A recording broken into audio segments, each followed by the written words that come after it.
Hello students, welcome to BBVN online classes. In previous video we have discussed about articles and in today's video session determiners का ही जो कुछ parts हैं, कुछ words हैं, उन्हें हम discuss करेंगे. Little, a little, few, much and many. You have previous classes all knowledge also about these things. Okay, so quickly हम एक revision देख लेते हैं. Little, a little, थोड़ा, ठीक है. किस अर्थ में, किस मीनिंग में यूज़ किया जाता है? Quantity, quantifiers. एडजेक्टिव में भी आप देखते हैं और जो है क्वांटिटी जो है उसकी बात की जाती है, नापतोल जिसका किया जाए उस वर्ड के पहले, ठीक है. लिटिल या फिर अ लिटिल का हम यूज़ करते हैं. लिटिल का मीनिंग है नॉट मच, यानी कि ज़्यादा नहीं, मतलब थोड़ा सा.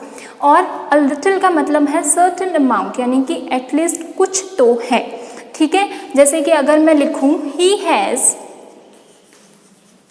Little common sense, common sense, okay.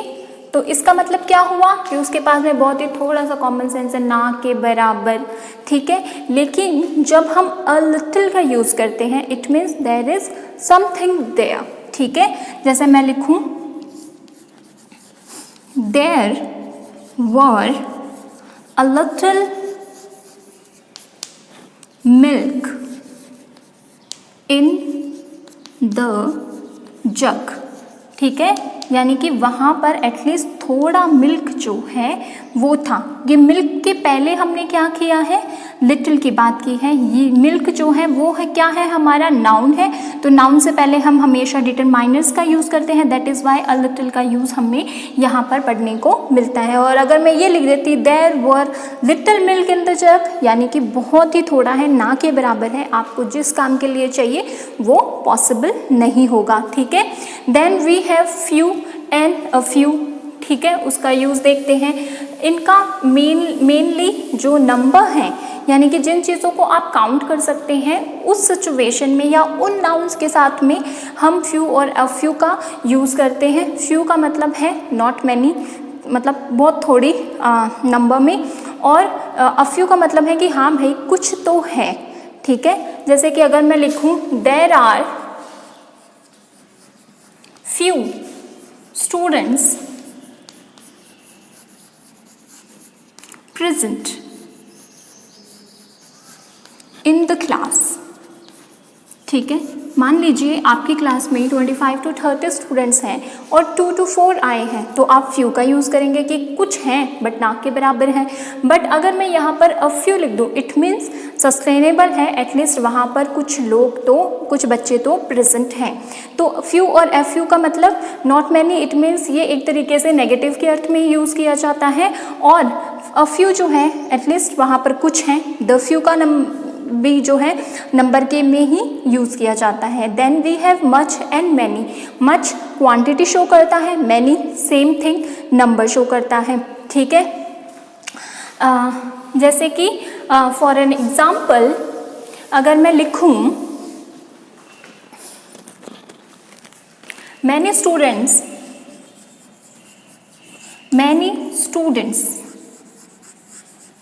वर interested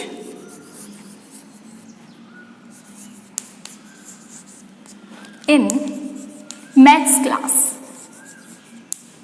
ठीक है. बहुत ही इंटरेस्ट के साथ में पढ़ रहे थे. तो मैनी यानी बहुत सारे, काउंट कर सकते हैं आप. तो जहाँ पर आप काउंटिंग कर सकते हैं, नंबर की बात होती है, वहाँ पर आप मैनी वर्ड का यूज़ करेंगे. और जहाँ पर क्वांटिटी की बात की जाती है वहाँ पर आप किस चीज़ का यूज करेंगे? मच का यूज़ करेंगे. जैसे कि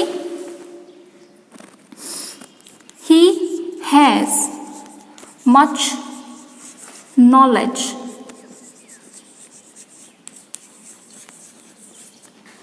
नॉलेज अबाउट दीज टॉपिक्स, ठीक है. अब नॉलेज है उसको आप काउंट नहीं कर सकते, अनकाउंटेबल है, अनकाउंटेबल में है और उसके पास में नॉलेज भी अच्छी खासी है, तो हमने यहाँ पर मच वर्ड जो है उसका यूज़ कर दिया, ठीक है. फिर हम देखते हैं कुछ और determiners. We have some more determiners जिसमें हम each, every, either and neither का यूज़ देखते हैं.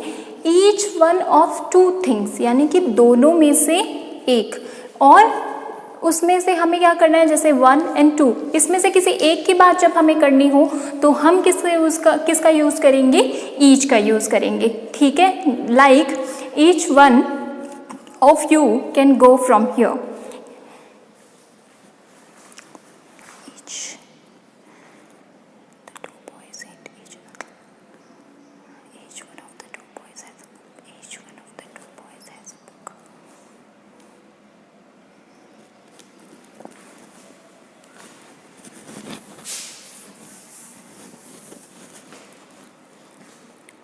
सो नेक्स्ट हम बात करते हैं कुछ और डिटर्मिनर्स की, उसमें हम बात करेंगे each, every, either and neither की। सो ईच का मतलब होता है वन ऑफ टू थिंग्स, यानी कि दो चीज़ों की बात की जा रही है, लेकिन हमें किसकी बात करनी है, किसी एक की ही बात करनी है, तब हम किसका यूज़ करेंगे, तब हम यूज़ करेंगे ईच वर्ड का। For an example, each of the two boys has a book, ठीक है, each of the two boys has a book, एक बुक है, each of the two boys has a book, एक book है, दो बच्चे हैं, दोनों में से किसी एक के पास में वो बुक है। तो जब दो लोगों की बात करनी हो और आप किसको पॉइंट आउट करना है, आपको किसी एक को ही पॉइंट आउट करना है, तब हम ईच वर्ड का यूज़ करेंगे, ठीक है। जैसे ऑल एवरी पे देखते हैं हम, एवरी में speaking of more than two, यानी कि एक से ज़्यादा की जब बात की जाएगी तो हम किस वर्ड का यूज़ करेंगे, एवरी का। For an example, everyone was shocked, हर कोई क्या हुआ, शॉक रह गया। एवरी का मतलब हर एक, ठीक है। Every student was very much excited about the project, ठीक है। तो एवरी स्टूडेंट में सब शामिल हो गए, और ईच में केवल दो लोगों की बात गई जिसमें से किसी एक पर सारी बैठी हैं, ठीक है, या फिर किसी एक की ही बात की गई। फिर हम बात करते हैं ईदर और नीदर की, ठीक है। ये आपने पिछली क्लासेस में भी पढ़े होंगे एज अ कंजक्शन, लेकिन एज अ डिटर्मिनर भी इनका यूज़ किया जाता है। वन और द अदर और बोथ, दो चीज़ों की बात की गई, उसमें से कई बार किसी एक की बात की जाए और या फिर दोनों की बात की जाए, उस सिचुएशन में हम ईदर का यूज़ करते हैं। For an example, either pen will do, यानी कि मैंने तुम्हें दो पेन दिए हैं, ठीक है, दोनों में से दोनों जो है वर्क करते हैं, तुम्हें जो भी चाहिए वो ले लो, तो दोनों की बात हो गई। There were trees on either side, दोनों साइड में क्या है, पेड़ लगे हुए हैं, ठीक है, यानी कि दोनों साइड में पेड़ लगे हुए हैं, बीच में क्रॉसिंग है। तो जब दोनों साइड्स की बात करनी हो तो हम ईदर का यूज़ करते हैं, हमेशा अफर्मेटिव सेंटेंसेस में, यानी कि हाँ के अर्थ में इनका यूज़ किया जाता है, पॉजिटिव सेंटेंसेस में यूज़ किया जाता है। फिर बात करते हैं नीदर की, the one not the other, यानी कि नेगेटिव सेंटेंसेस में इनका यूज़ किया जाता है जब आपको नेगेटिव फीलिंग भी किसी को देनी हो, ठीक है। Neither of the statement is true, दो स्टेटमेंट बोले गए हैं, दोनों ही सच नहीं है, तो उस सिचुएशन में हम किसका यूज़ करेंगे, नीदर का। नेगेटिव है, दो सेंटेंस बोले गए, दोनों ही ट्रू नहीं है, ठीक है। Neither of the boys were present there, उन दोनों में से कोई भी लड़का वहाँ पर प्रेजेंट नहीं था। तो ईच वर्ड जो है, जब दो चीज़ों की बात की जाए, किसी एक को पॉइंट आउट करना हो उस टाइम पर, every speaking about each and every one present there, और you are talking about either affirmative sentence में, पॉजिटिव सेंटेंस में यूज़ किया जाता है जब एक या दोनों की बात की जाए, ठीक है। और नीदर, ना पहले की बात की जाए ना दूसरे की बात की जाए, बात दोनों की जाए, लेकिन वो एक नेगेटिव सेंस में यूज़ किया जाए, दोनों की ही ना हो, तो हम इनका यूज़ करते हैं। We have some more determiners but we will discuss about them in our next video session. This is it for today. Thank you everyone.